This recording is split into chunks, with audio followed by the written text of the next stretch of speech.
बलिदान मास छत्रपती संभाजी महाराजांच्या स्मरणार्थ शिवप्रतिष्ठान हिंदुस्थान यांच्या मार्फत पाळण्यात येतो।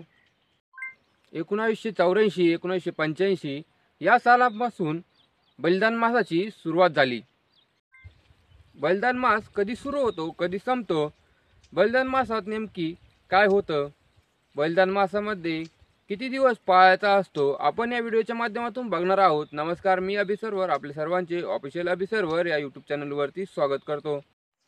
मुकर्रब खानाने जेव्हा छत्रपती संभाजी महाराजांना औरंगजेबापुढे नेले त्या दिवसापासून 40 दिवस पुढे महाराजांना जो त्रास झाला तिथपासून ते शेवटी महाराजांनी जे बलिदान दिलं त्या संपूर्ण महिना बलिदान मास असं शिवप्रतिष्ठानचं म्हणणं आहे।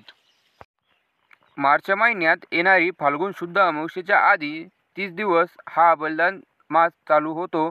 बलिदान मासामध्ये शिवप्रेमी या संपूर्ण महिन्यात चप्पल घालत नाही।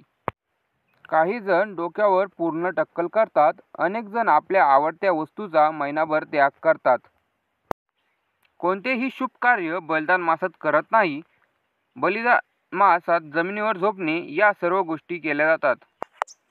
या बलिदान मासात शिवप्रेमी अगदी युवतीसुद्धा चप्पल घालत नाही।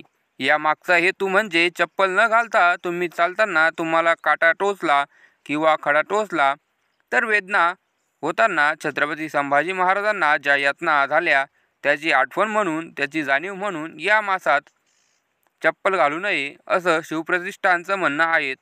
बलिदान मास हा संभाजी महाराजांचे हुतात्म्य स्मरण करण्याचा काळ असतो।